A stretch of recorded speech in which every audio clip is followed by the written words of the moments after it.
was in trouble. Ravens were scouting for the secret rebel base. They needed a game changer. Pieces of the Sky Ripper had surfaced. Bernardo knew that using it could go catastrophically wrong, but he was sure he could figure out how to use it safely. Also, a temple had risen out of empty desert. The Iblis stone was hidden there. It was a dangerous artifact. It could corrupt its user into a bloodthirsty monster. Maybe he could find a way to use it, to take its power without surrendering to its wickedness. And also, his old friend Lapino needed rescuing.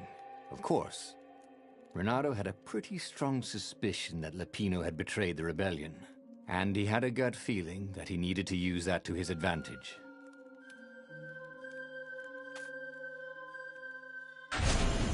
Every child knew about the Sky Ripper. The Transcendent Emperor had buried its pieces deep. And then, this Emperor's horrific sacrifices had brought it back to the surface. Bernardo wasn't exactly sure how to use the legendary weapon. But surely, there must be some way to do it without provoking another catastrophe.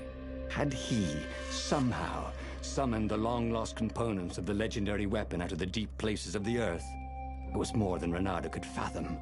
But if he could find a legendary weapon, he would use it.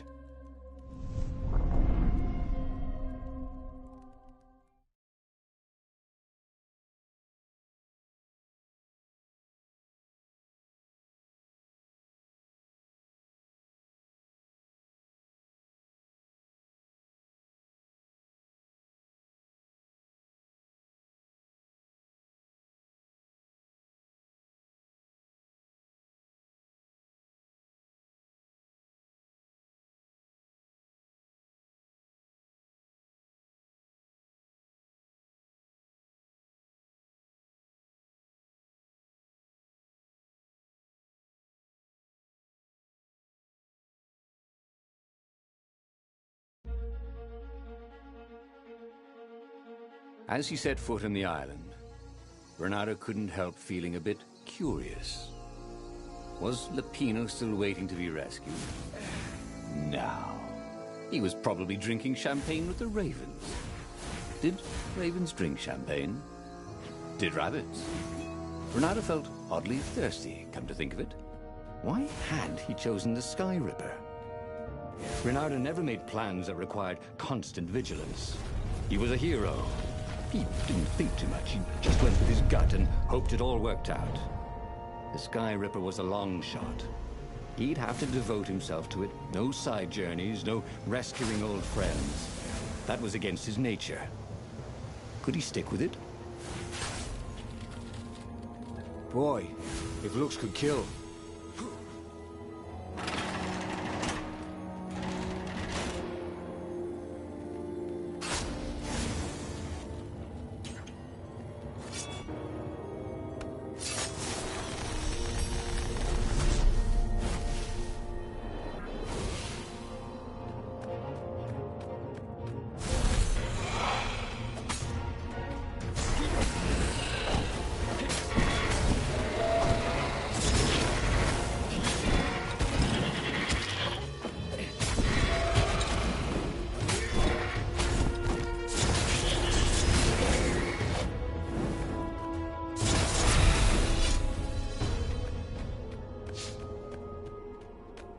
That had been his mistake before, not trusting Zenobia's feelings for him.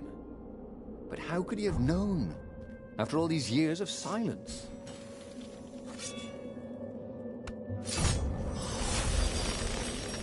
What's behind door number 2?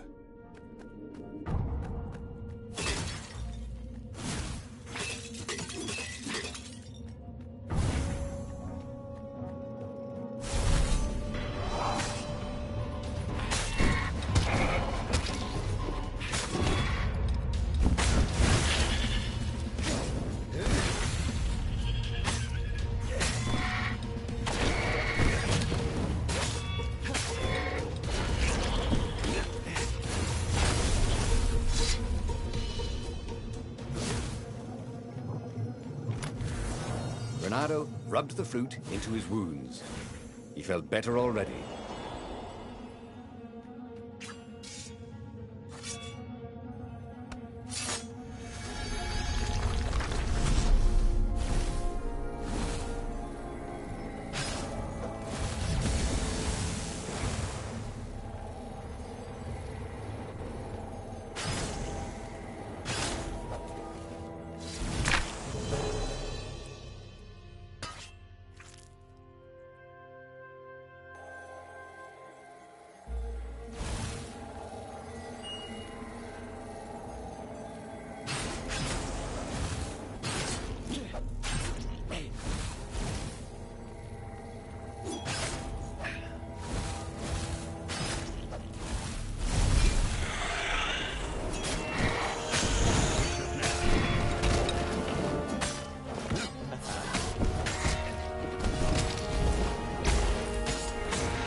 friend is a swan.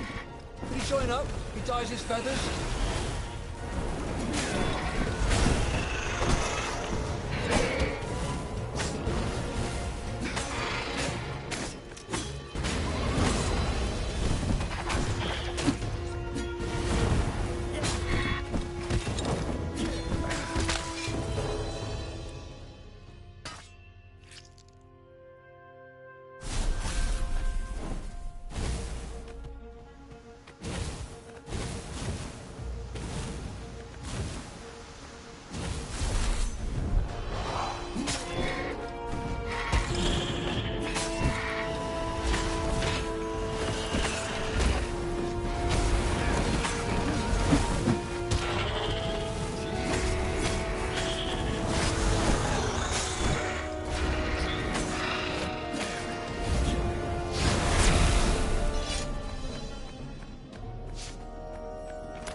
There it was. Skyripper's armature. The stuff that dreams are made of. Engineers' dreams, anyway. The device was intricate. No one alive had the skill to make a thing like it. How was it part of a weapon at all? He'd have to ask a scientist. But first, he'd get the second piece. Skyripper had a heart. A core that had come to rest on the next island. Well, there was another island he could reach. Zenobia had just invaded it with her father's Raven battalions. She must be encamped there still. But fighting Zenobia now, that made no sense at all. He'd already sacrificed one friend to get this armature, was it? He didn't need to hurry to face her. She would find him. Renato asked himself why he changed course to confront Zenobia. He'd no idea. Sometimes he would just do things, and he could never figure out why he'd done them. Usually, they worked out. After all, he was a hero.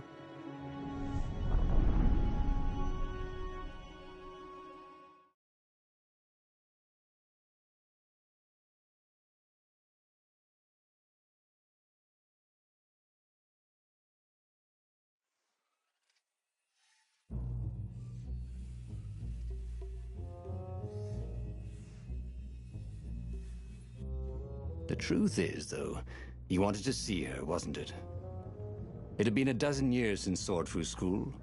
He'd followed every rumor about her, every scrap of news. Not that he still loved her. After all, she was his enemy. No, it was solely because, know your enemy. All right, maybe he should stop pretending. He knew exactly how she felt about him. But their love affair always ended with a tragic death. Unless, maybe he could find a way to dodge tragedy. Surely he could, couldn't he?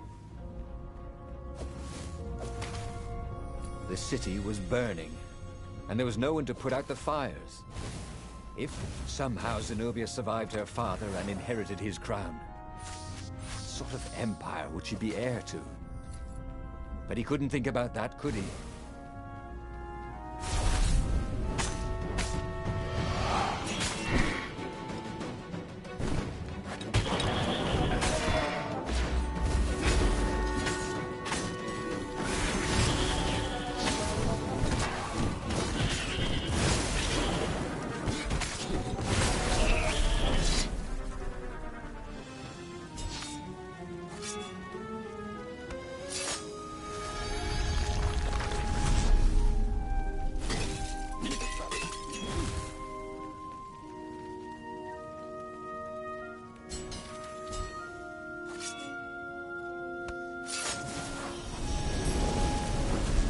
Had that door been opened before?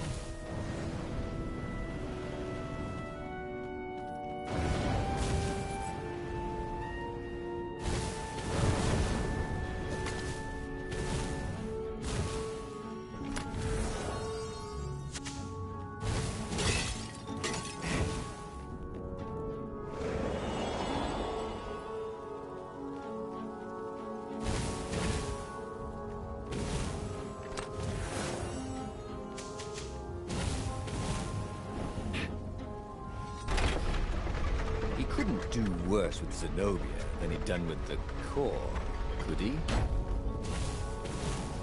He needed some way to break the ice with this wall, so to speak.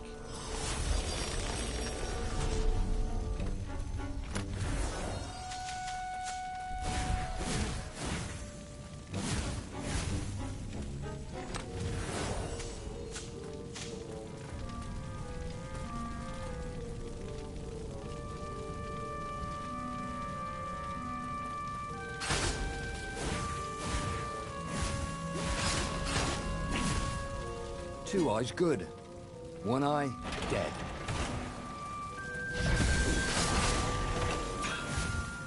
Renato wasn't entirely sure how he was going to capture Zenobia.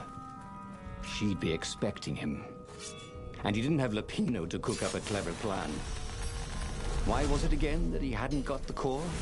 Maybe because the results tended to be disastrous. These streets were familiar. The swordful school was closed now. But he had been down that street 1,000 times.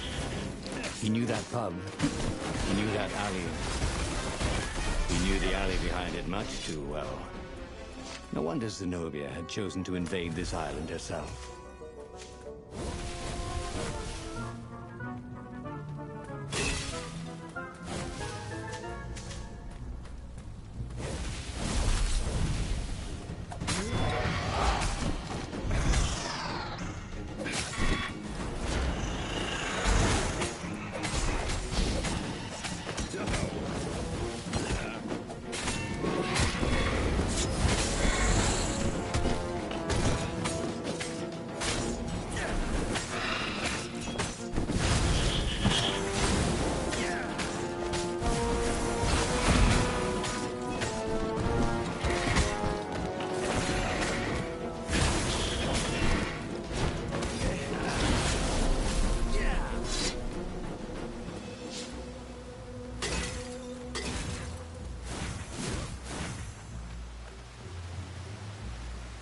Renato slinked through Zenobia's ship, making no sound at all.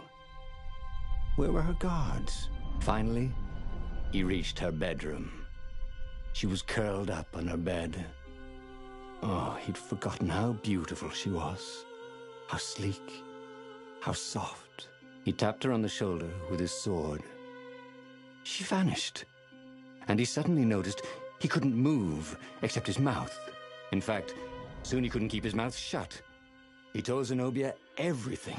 Sky Ripper, the Iblistone, even where the secret rebel base was, until he was hoarse. It was some kind of truth spell. A talky truth spell. She called her father by Farspeaker Toad and filled His Majesty in. But why didn't he get the core? Croaked the Farspeaker in something like His Majesty's croak. Because I missed you, darling. Renato grinned. He doesn't even know why, frowned Zenobia. That makes no sense. It's a trap, shouted the Emperor. I'll meet you at the outpost, and I'll bring my interrogators. If Renato came face to face with the Emperor, maybe he could assassinate him.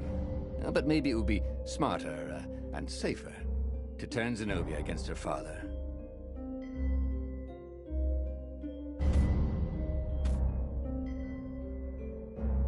You're lying, she said. Somehow you're lying. The spell hadn't worn off yet. He had to tell the truth.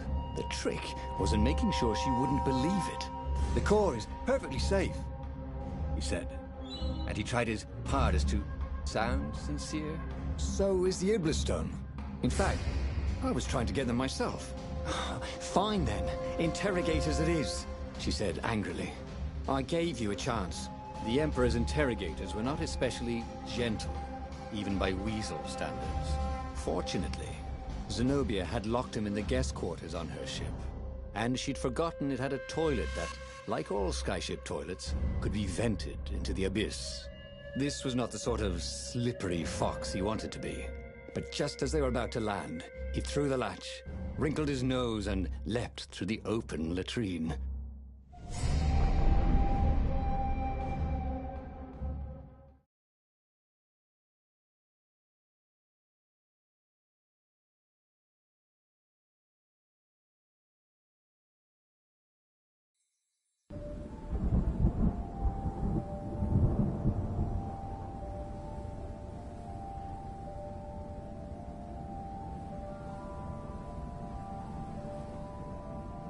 It was a short, safe landing.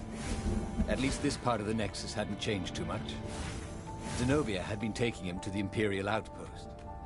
She'd never expect him to go there by himself. Well, maybe she would. You never knew with her.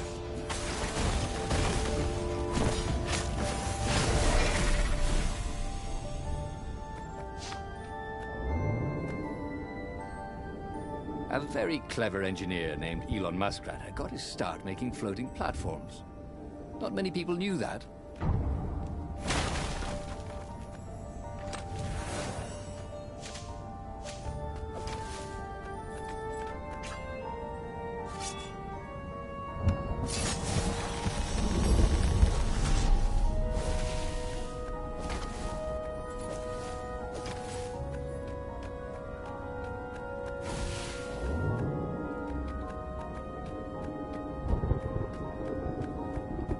Have you ever felt you were just going round in circles? Bernardo felt like that.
Bernardo knew Zenobia, and Zenobia knew him. She'd suspected a trick. Now he'd vanished. She would probably guess that was his plan all along. Perfect. Maybe she wouldn't use the Sky Ripper. At least not without taking it to the scientists at the observatory first. Meanwhile, the Emperor would be coming to the outpost personally. This could be good.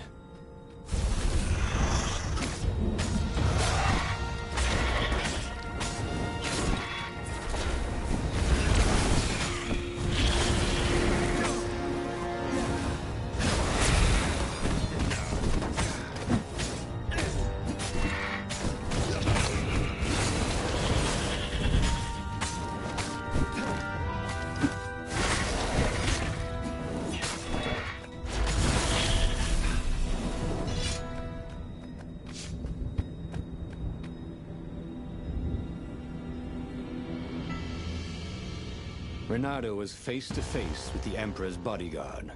They looked very tough, but the Emperor held them back. Oh, where's my daughter? And how would I know that? Bernardo grinned at him. She lured me here so that you could kill me, didn't she? Ah, don't be ridiculous, said Bernardo, trying his best to sound convincing. She loves you. Oh, I knew it. The rabbit told me I couldn't trust her. The Emperor hopped out the door. His phalanx of bodyguards retreated carefully. Bernardo heard someone call, "Arrest her!" as they left. Well, that's a job well done, thought Bernardo. Now the fleet will be in all sorts of disarray. But maybe he could find her in the mountains. She always used to go to the mountains to hide from the world. Maybe he could even turn her against her father. Or maybe he could reap the benefits of the chaos he had sown. It was time to report to the Rebel Council, and then launch the attack on a divided and very confused Imperial fleet.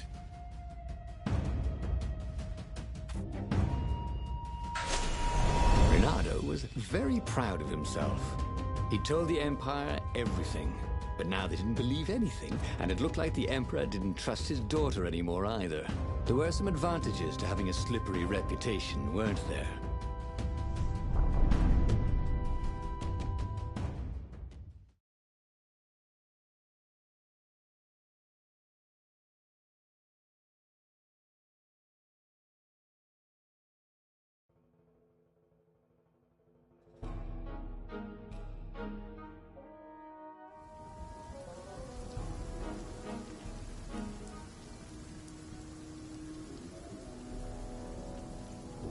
Bernardo wondered if he'd really fooled the Empire. He guessed he'd know soon enough. If the skies darkened with 1,000 dropships, then he'd know the Empire believed his map of the rebel base's secret location. They certainly seemed to be looking for it. There were ravens everywhere. But where weren't there ravens these days?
Brilliant. Lovely. Hold that pose. Maybe the Emperor would attack Zenobia. The Ravens, divided into two armies, would slaughter each other. And the rebellion could just show up and claim victory. The Council would be overjoyed that Renato had given away all their secrets.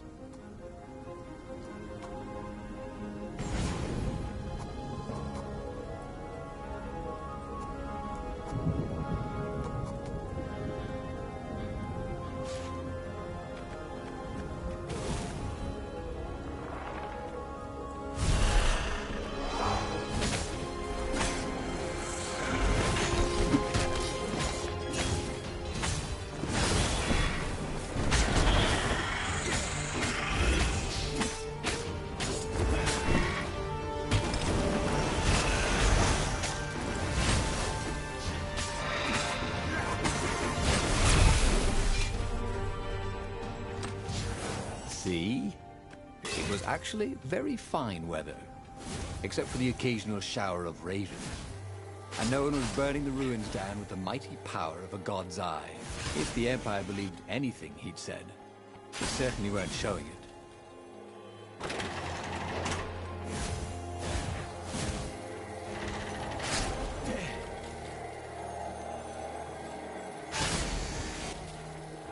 Hey, why don't you guys fight in groups? Oh, I know. Because there's no I in team. The long stairs. So he was close to the rebel base. He was on fire. So far, so good.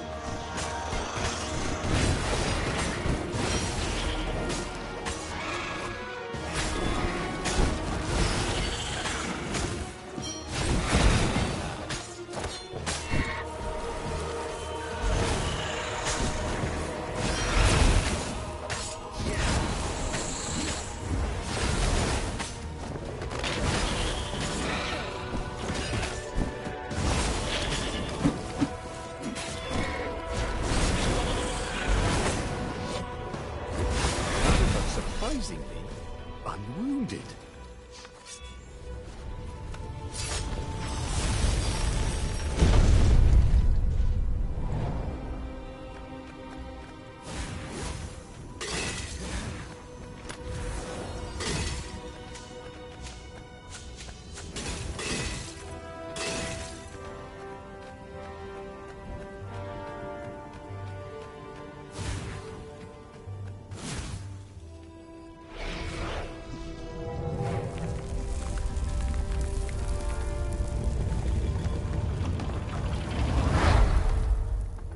As he told his hilarious adventures to the Rebel Council, he began to realize they weren't laughing.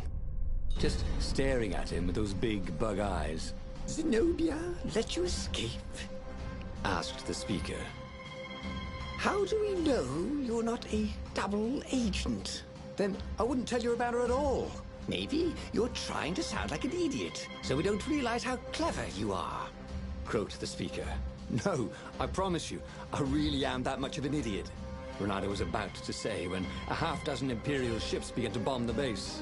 He's betrayed us! Croaked the toads, and Renato decided it would be good to be somewhere else. He boarded the Farfarer and got out of there. The wind ruffled Renato's fur the wrong way. So, the rebels thought he was lying too? Because a half-dozen lousy dropships had probably just tripped over the rebel base? Okay, technically, he had betrayed its location, but not willingly. And he'd made up for it, hadn't he? Then, something exploded. A cannon shot. The Farfarer plunged out of the clouds. The rebels had hit his ship. As the Farfarer plummeted towards the abyss, he launched himself into the sails of an Imperial ship.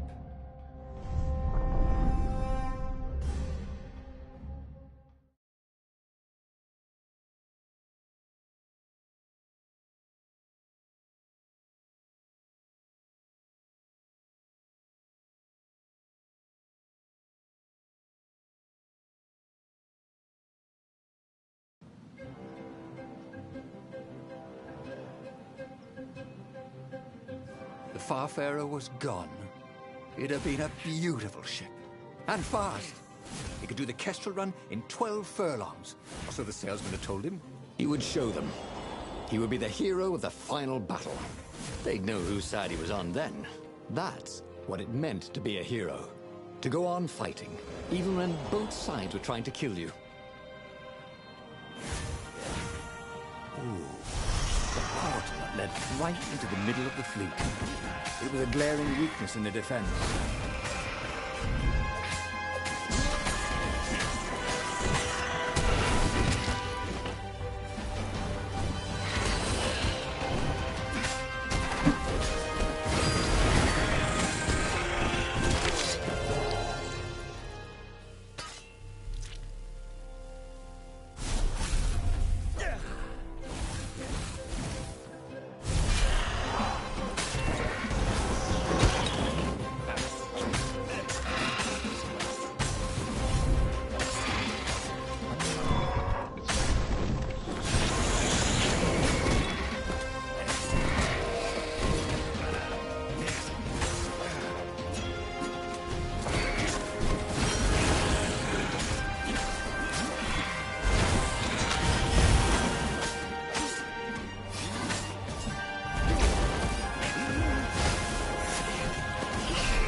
Don't look down, he told himself. Don't look down.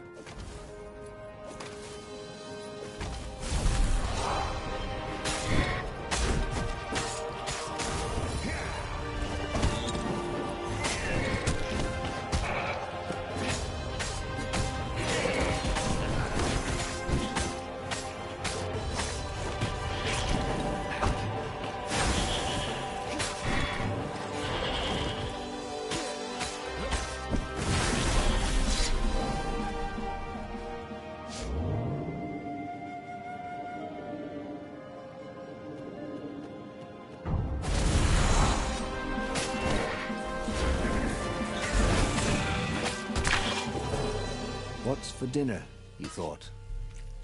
Hope it's not broccoli.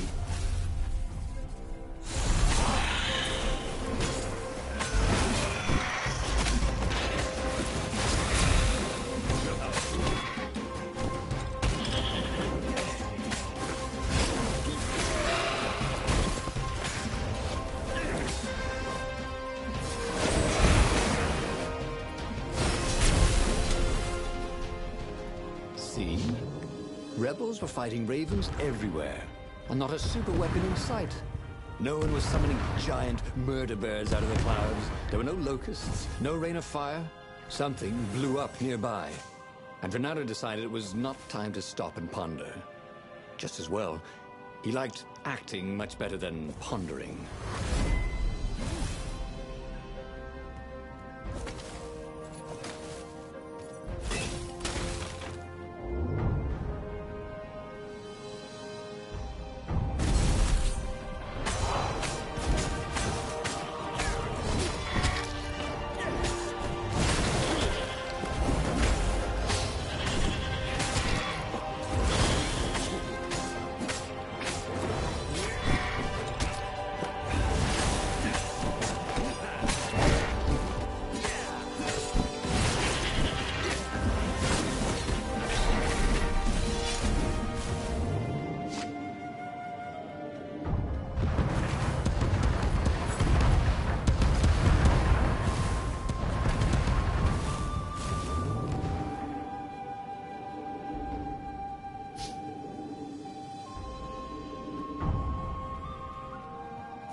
Finally, Renato reached the Emperor's ship, and there he saw a strange sight.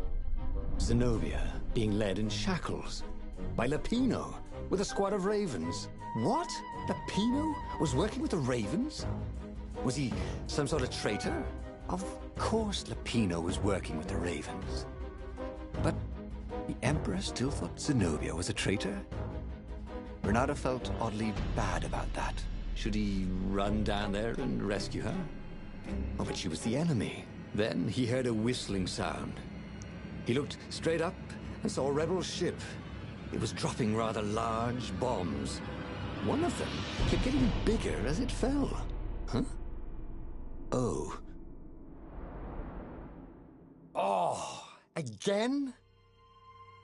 But he already had all the secrets he needed. He was sure of that. He must have not used them the right way. What was the worst mistake he could make? Probably trusting that traitor Lapino.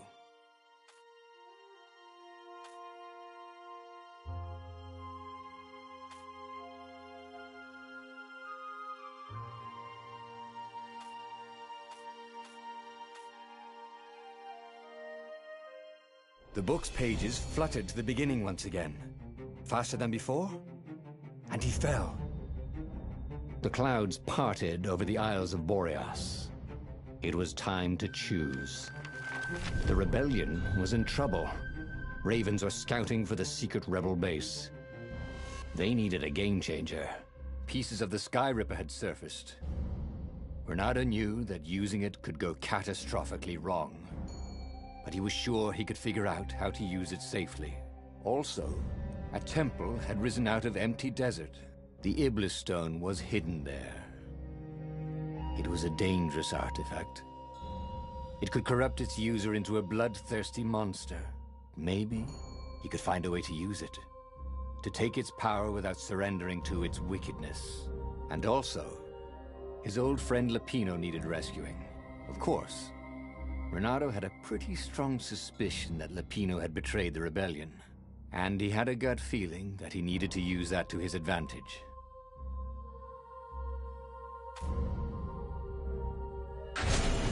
Every child knew about the Sky Ripper. The Transcendent Emperor had buried its pieces deep, and then this Emperor's horrific sacrifices had brought it back to the surface. Renato wasn't exactly sure how to use the legendary weapon. But surely there must be some way to do it without provoking another catastrophe. Had he somehow summoned the long-lost components of the legendary weapon out of the deep places of the Earth? It was more than Renato could fathom. But if he could find a legendary weapon, he would use it.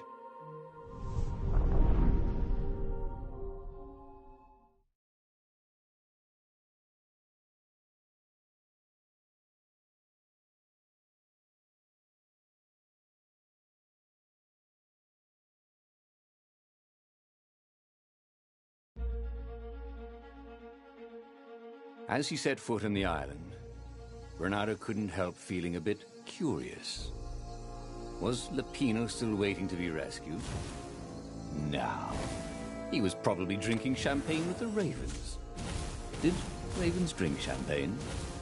Did rabbits? Renato felt oddly thirsty, come to think of it. Why had he chosen the Sky Ripper? Renato never made plans that required constant vigilance. He was a hero. He didn't think too much. He just went with his gut and hoped it all worked out. The Sky Ripper was a long shot. He'd have to devote himself to it. No side journeys, no rescuing old friends. That was against his nature. Could he stick with it?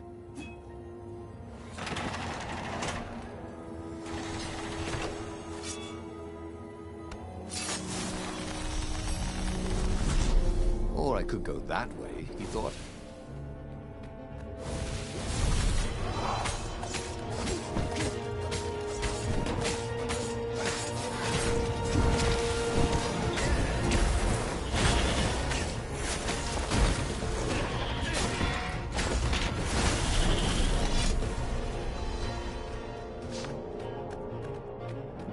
That had been his mistake before, not trusting Zenobia's feelings for him.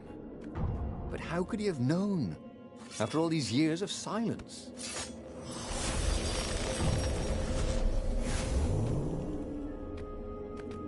What did you do if one of these platforms stalled?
Who are you looking at?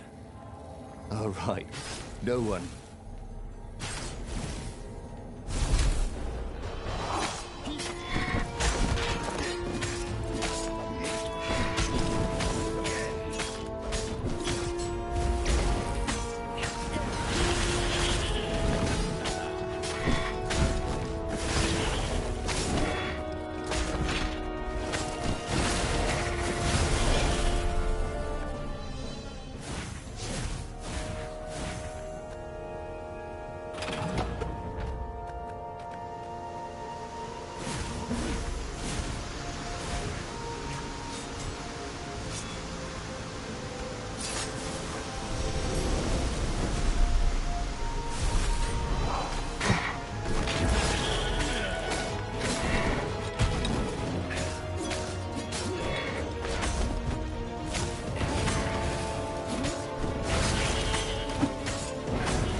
You know nothing, Jon Snow.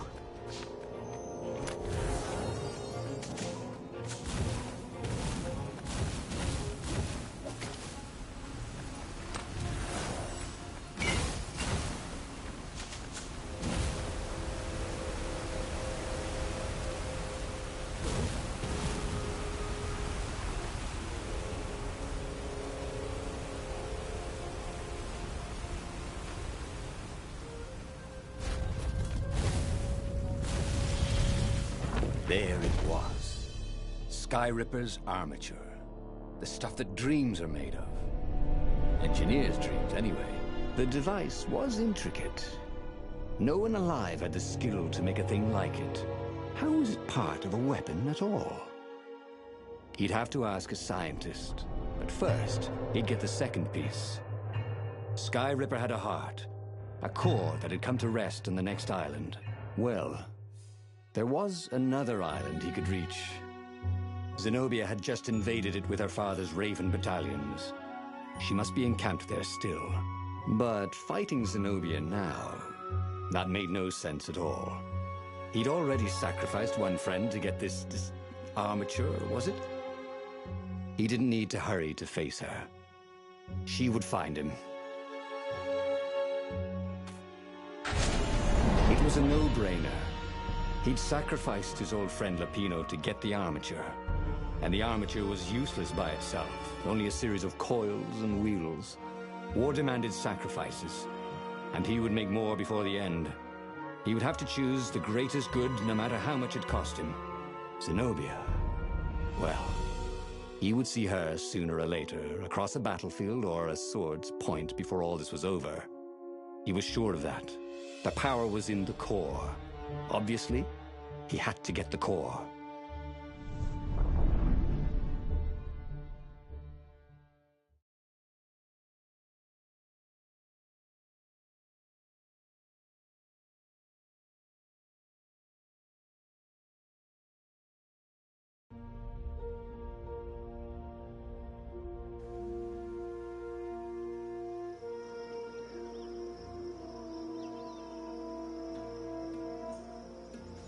doubt sunk in before he was even out of sight of the Farfarer. Why had he chosen the Sky Ripper? It was the sort of path he'd always avoided. The path of responsibility, of seriousness. Had he grown up? He didn't feel grown up. He'd made this decision from his gut, like he always did. Somehow, he'd impulsively decided to stop being impulsive. Did that make any sense?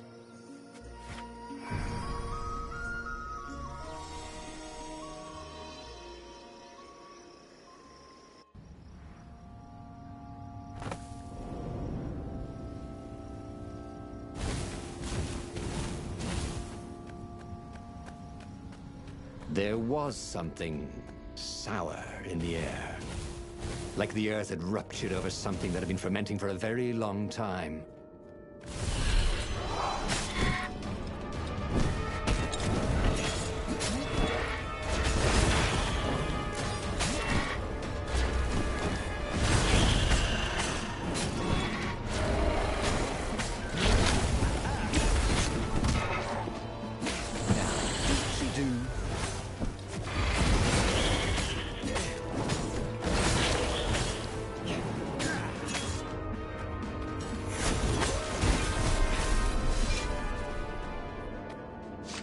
There were fewer and fewer trees. There were only these huge crystalline growths. Had those been here before? He no longer heard birds except for the feverish cawing of the ravens when they attacked. He couldn't smell the small animals of the forest, the mice and rabbits. Where had they gone? And he was getting hungry too. This was an unhealthy place to be.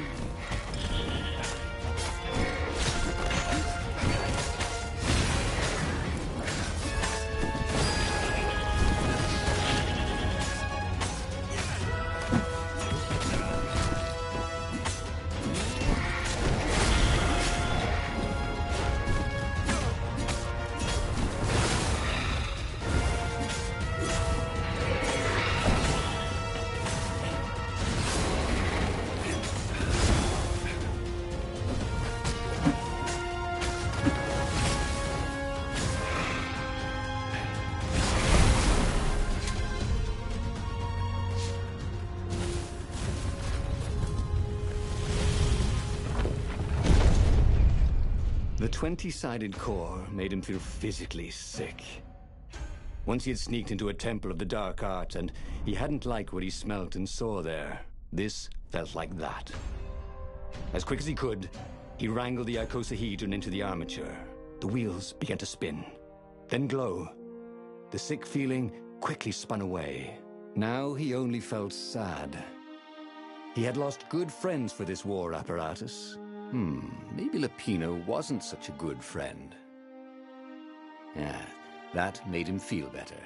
He carried his prize back to the Farfarer. Now, he had to make his next move. There was a key Imperial outpost on the Nexus. If this really was some sort of super weapon, he could use it to wreak havoc on the enemy. And if it wasn't, well, better to know that before the final battle. But maybe he should show it to some scientists first. There was an observatory on the Nexus. Maybe he should go there before he fired it.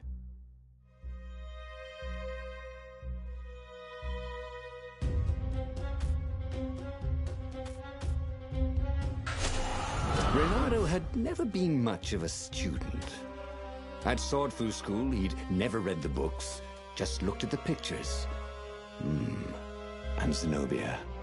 But weapons he understood. His gut told him that the Sky Ripper would work great. He would use it to take out the Imperial outpost. And what's the worst that could happen? The thing wouldn't work, and then he'd take it to the scientists, right? Reynardo actually could think of a few things that were worse. But he would make sure they didn't happen this time. Right? Exactly.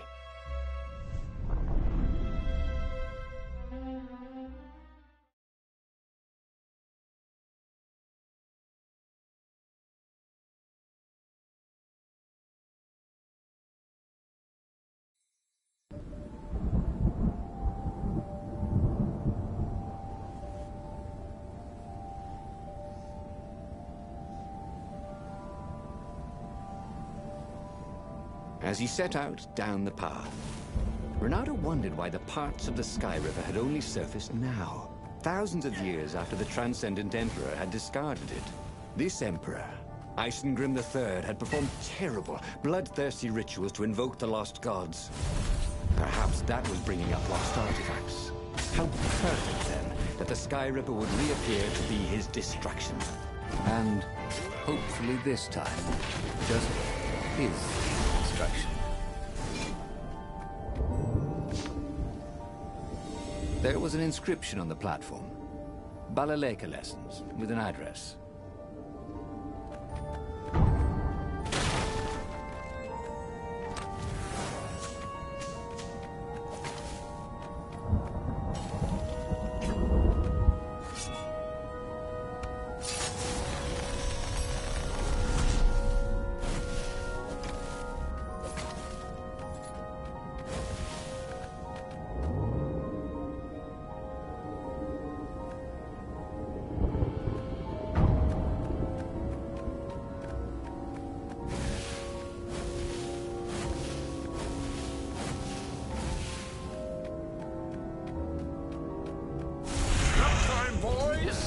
Caught the lead, Raven.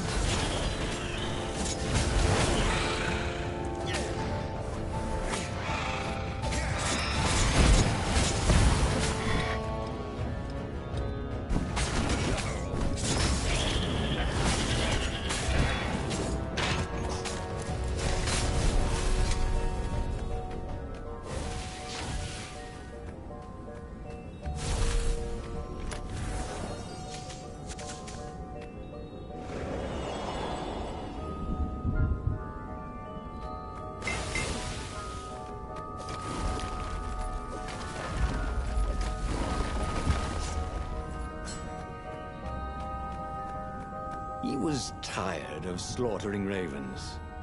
Maybe it was time to test out the new weapon. He turned a knob on the Sky Ripper. It made strange, mechanical noises. The wheels spun faster. It began to hum. The Sky Ripper was following his every step. At least it acknowledged him as the master. But there was no trigger. How was he supposed to fire it? Fire, he said. Nothing happened. Well, maybe it just needed to warm up. After all, it hadn't been fired in thousands of years.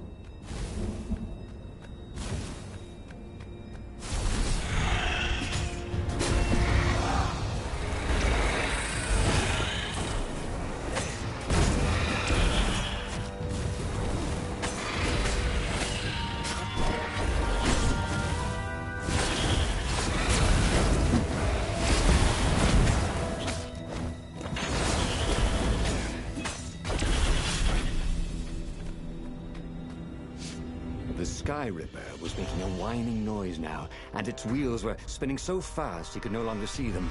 Renato had a thought. Please? He asked. The Sky Ripper began to glow. Boom! The outpost burst into flame. Ravens flapped out screaming, wings on fire. The base was his. The far speaker toad came hopping out. Renato! It croaked, sounding like a toad version of Zenobia. Don't use the Sky Ripper. It will destroy the world. Yeah, sure it will, cracked Renato. Pull the other one. If you don't trust me, go see Calaveras. He'll tell you the same thing. Oh, she would say that. That sounded sensible. Why did she always have to sound sensible all the time? Oh, it was infuriating. Of course she would say that. He was supposed to hurry and bring the Sky Ripper to the council so the rebels could actually win the war. But what if she was right? Damn it.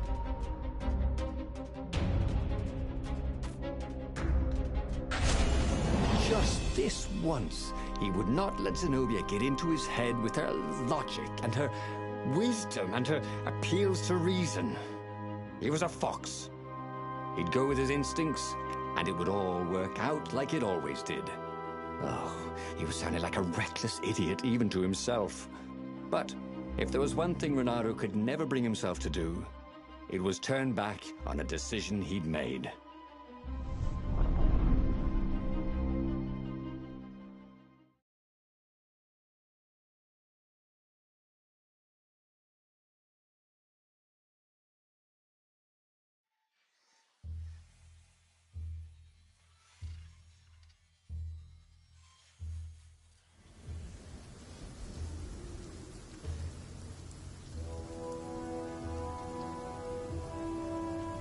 Imperials were flapping and cawing all around the ruins.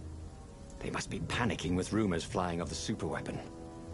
Maybe they hoped to find and destroy the base before he could put the Sky Ripper into action. The Sky Ripper was whining and heating up. It will be time to use that energy soon. Sparkly, Thought Renato.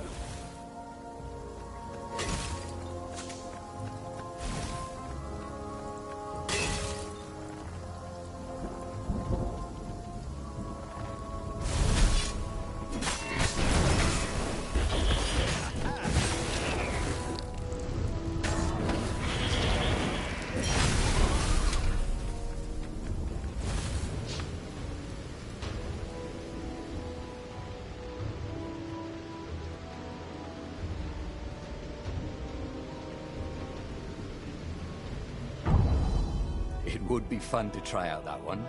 And here was a handy workbench.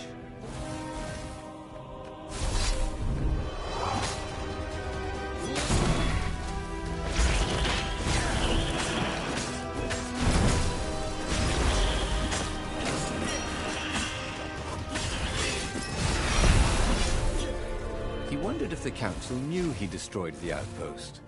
He hoped so. He was excited.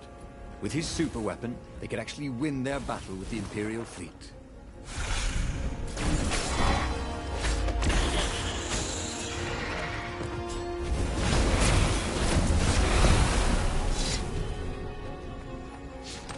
what was Zenobia talking about? This was a fantastic weapon.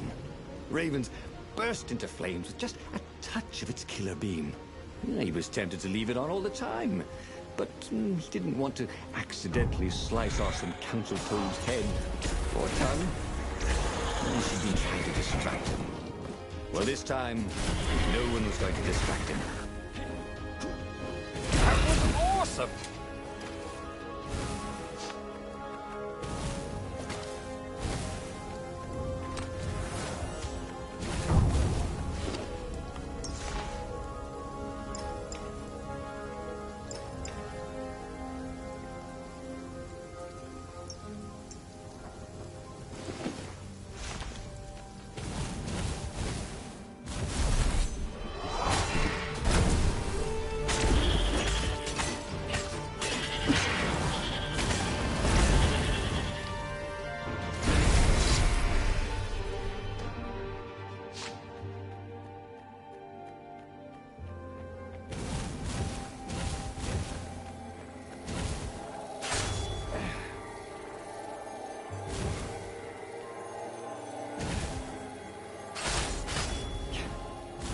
Keep tight, thought Renato.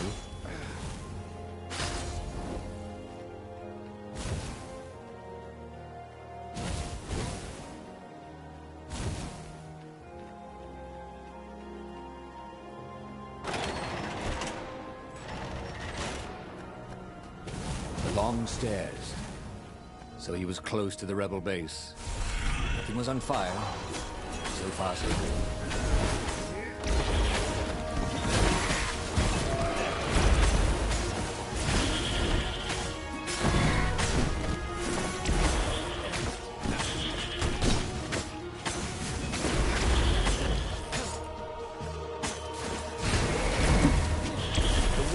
About Ravens was, they never dropped any loot, and no one ever wanted the feathers.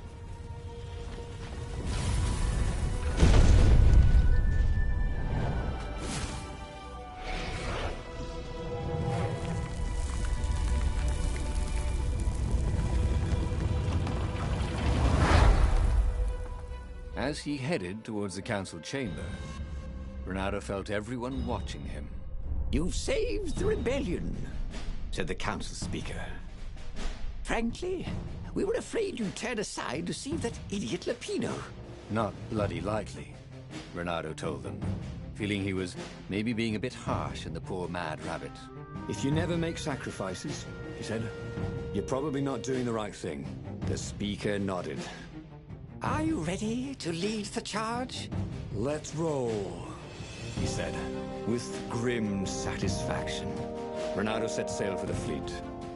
The Sky Ripper had lost its wine.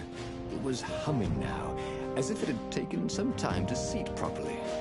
He had always been irresponsible. This time, he'd done the right thing, made the hard decisions. He was a real hero. He hadn't let himself be distracted by old friends or old lovers turned enemies. Finally, he could be proud of himself.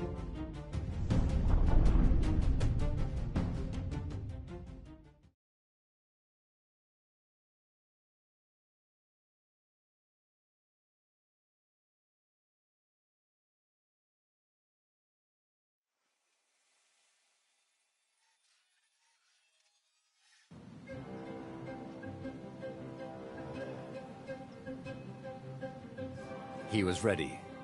So was Sky Ripper. The Sky Ripper had a will of its own.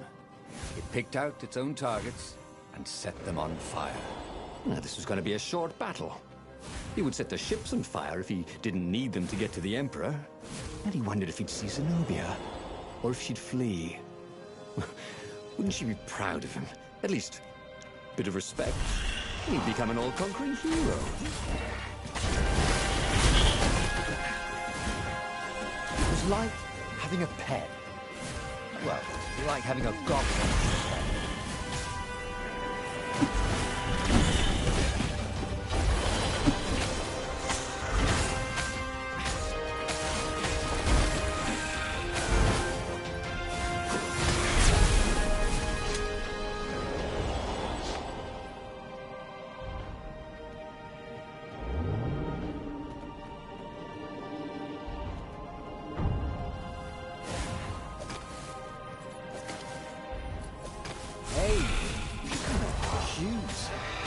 Not really.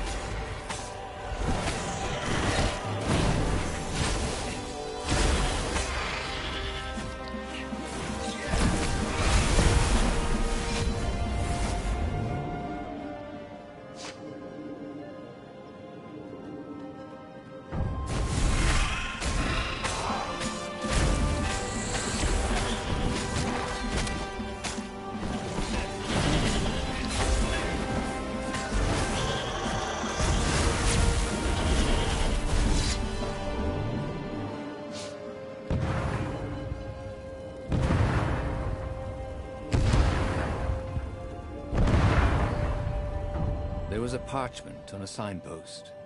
It was from her. Every time you fire, you risk the destruction of the universe. That's insane. We surrender. He'd done it. He'd played chicken with Zenobia and won. He could hear the horns blaring the retreat. She was wiser than he was, that was for sure. But wisdom didn't win battles.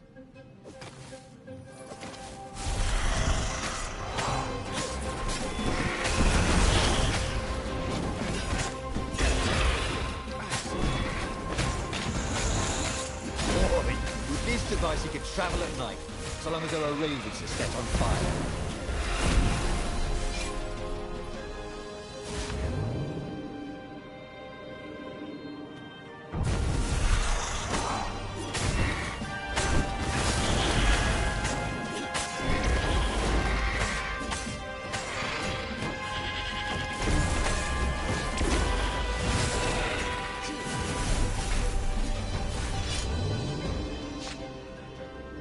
Good thing Renato didn't have vertigo.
And there was Zenobia, wearing the white robes of surrender.